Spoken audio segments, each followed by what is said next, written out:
Hello friends, मैं हूँ आपकी होस्ट और मैं आज बात करूँगी कि किस तरीके से हम फॉरेक्स में ट्रेड्स प्लेस करके प्रॉफिट बना सकते हैं।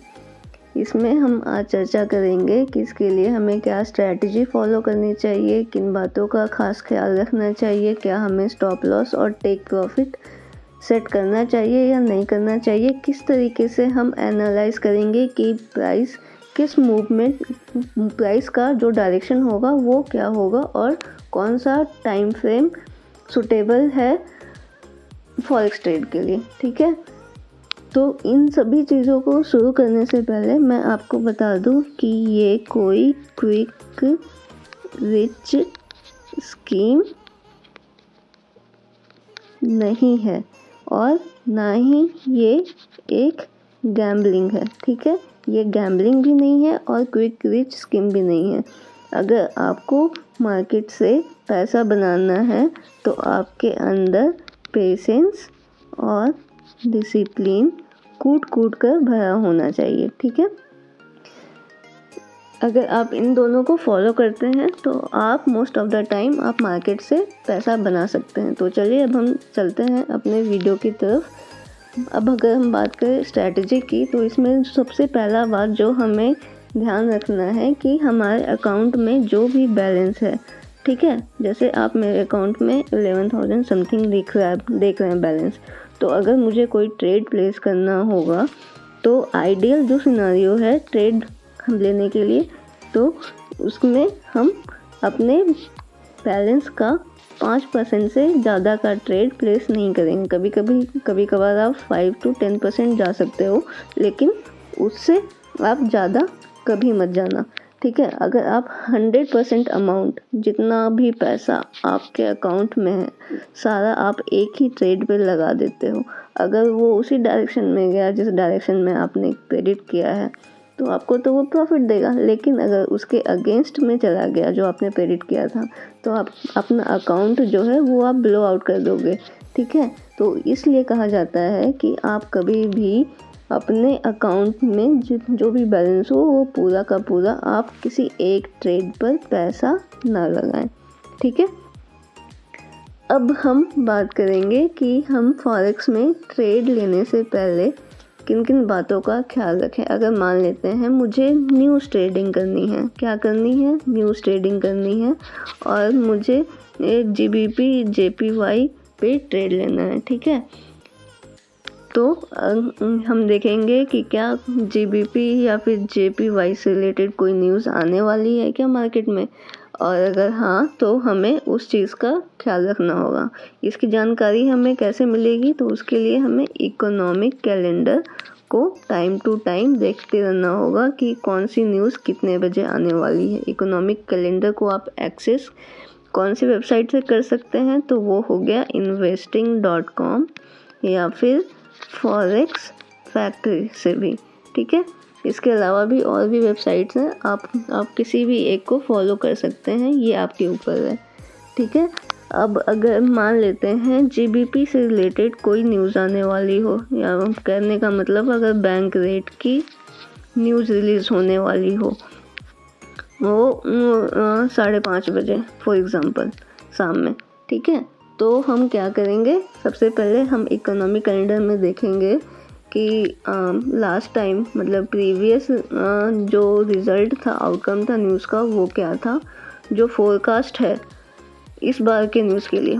ठीक है, कि कितना बेसिस पॉइंट वो इंक्रीज़ करेंगे या डिक्रीज़ करेंगे बैंक रेट में, वो आपको देखना है। और फिर एक्चुअल क्या होगा, एक्चुअल मतलब क्या उन्होंने रिलीज़ किया, आपको उसका भी ध्यान रखना है। ठीक है, अब उस पर अपना कोई भी ट्रेड हम रैंडमली तो प्लेस नहीं कर सकते कि अगर मेरा मन किया कि ये हो सकता है कि न्यूज़ से डाउन डायरेक्शन में जाए तो हम डाउन में प्लेस कर दिए, और ये मेरा मन कर रहा है, मेरा गट फीलिंग कर रहा है कि ये जो न्यूज़ का इम्पैक्ट होगा वो अप डायरेक्शन में होगा, तो हम अप कर, मतलब कि रैंडमली आप ऐसा नहीं कर सकते। ऐसे में अगर आप ऐसा करते हैं तो आपका जो है जो बैलेंस है वो आप हमेशा ब्लो आउट कर देंगे। इस तरीके से ट्रेडिंग नहीं की जाती है फॉरेक्स में, ठीक है।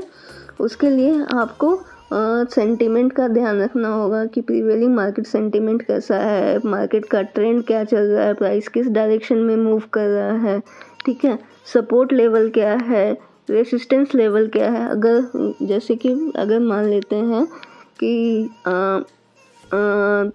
ये आपको दिख रहा है कि इसमें जो है ये लेवल है, ये सपोर्ट लेवल है, मतलब प्राइस जो है इस लेवल को टच करके फिर यहाँ से बाउंस बैक किया है, फिर से वापस यहाँ पे आया, फिर यहाँ से बाउंस बैक किया।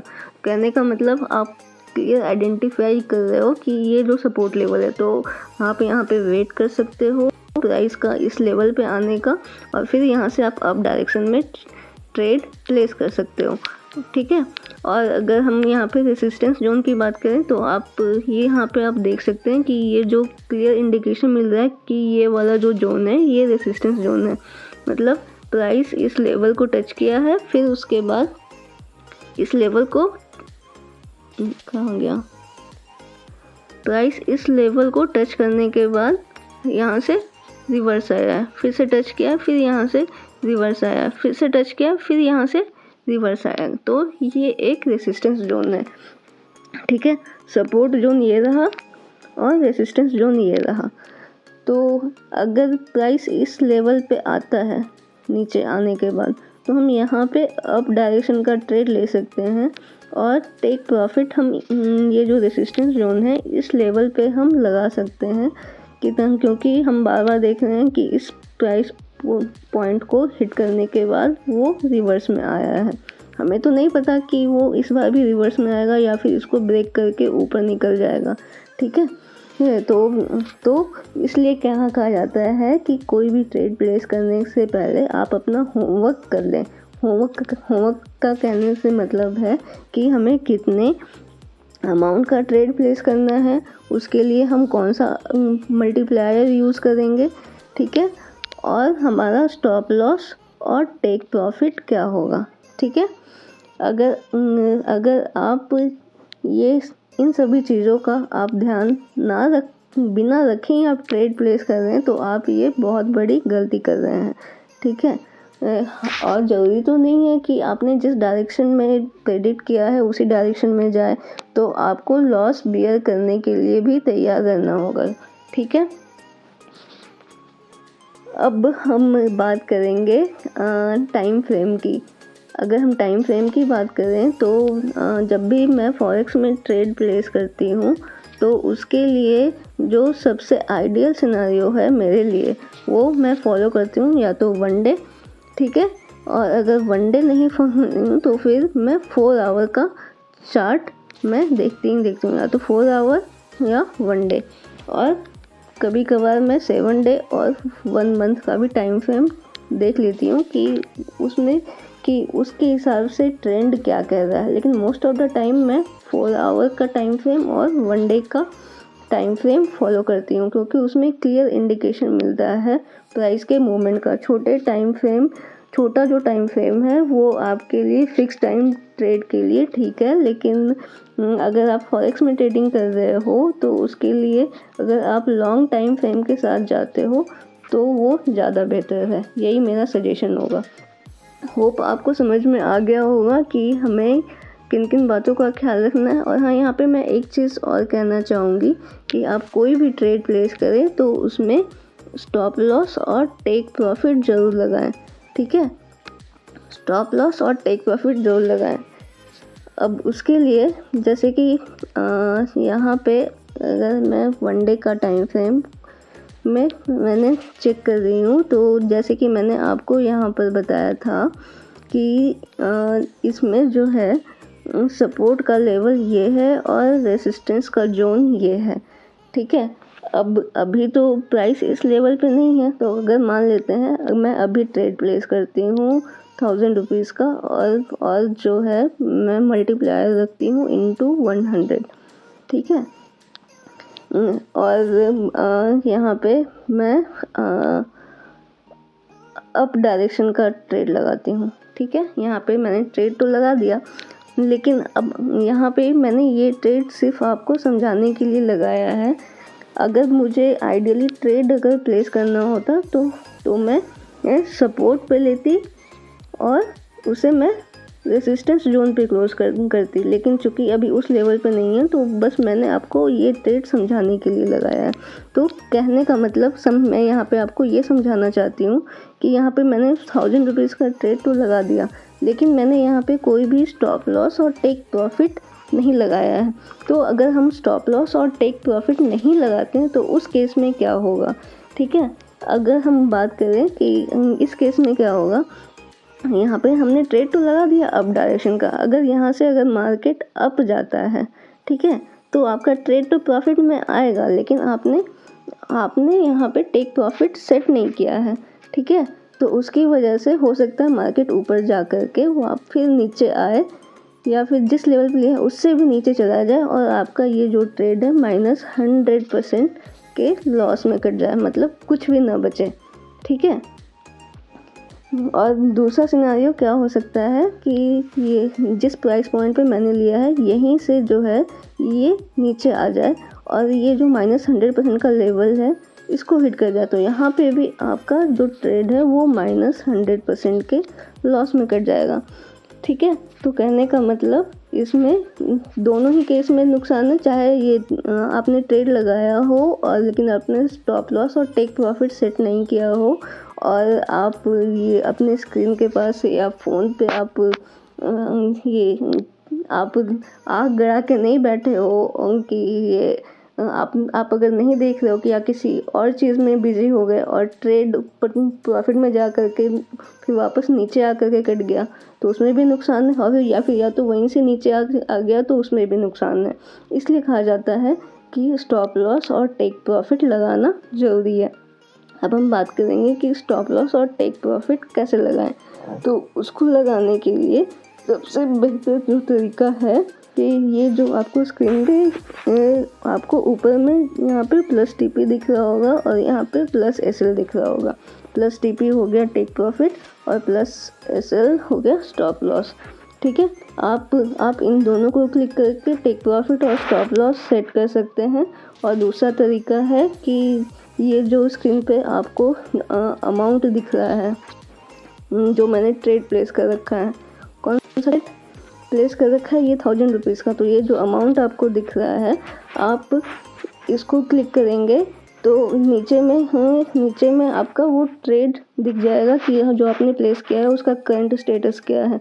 फिर आप उसको ड्रैग करके आप स्टॉप लॉस और टेक प्रॉफिट सेट कर सकते हैं। चलिए मैं आपको ये दोनों तरीका बता दूँ कि ये कैसे किया जाता है। अब जैसे कि मान लेते हैं मुझे टेक प्रॉफिट सेट करना है, तो फिर मैं +TP पे क्लिक करूँगी और फिर इसको हम ड्रैग करके ऊपर या नीचे कहीं पे भी हम ला करके सेट कर सकते हैं। मान लेते हैं मैंने यहाँ पे 268% पे लगा दिया, ठीक है। अब इससे यहाँ पे मैंने टेक प्रॉफिट तो सेट कर दिया, लेकिन स्टॉप लॉस सेट नहीं किया, ठीक है। अब हमें स्टॉप लॉस सेट करना है तो हम क्या करेंगे, +SL पे क्लिक करेंगे और इसी को हम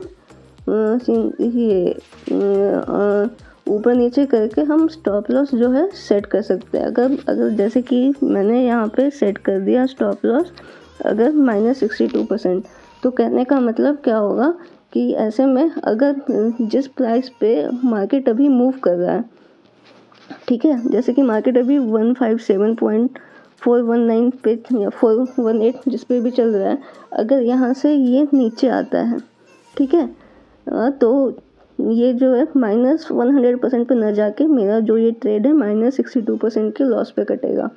लेकिन अगर इसके जगह अगर मार्केट ऊपर जाता है, ठीक है, नीचे न जाके मार्केट ऊपर जाता है और जो हमने टेक प्रॉफिट सेट किया है उसको हिट करता है या फिर उसको ब्रीच करके वो ऊपर निकल जाता है, ठीक है, चाहे जो भी सिनेरियो हो, हिट करके या तो नीचे आएगा या फिर ये रेजिस्टेंस जोन को ब्रेक करके ये ऊपर निकलेगा, चाहे जो भी हो।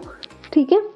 तो उसमें क्या होगा, चाहे आप स्क्रीन पे बैठे भी हो या नहीं भी बैठे हो, इस लेवल पर जैसे ही वो रीच करेगा वो आपका ट्रेड ऑटोमेटिकली क्लोज हो जाएगा। तो इसमें आपको अपना फ़ायदा तो क्लियरली दिख रहा है कि आप ज़्यादा नुकसान से ही बच गए, और आपने चूँकि मुनाफा भी अपना सेट कर रखा है और उस लेवल पे जाता है तो आपका ट्रेड ऑटोमेटिकली क्लोज हो जाएगा।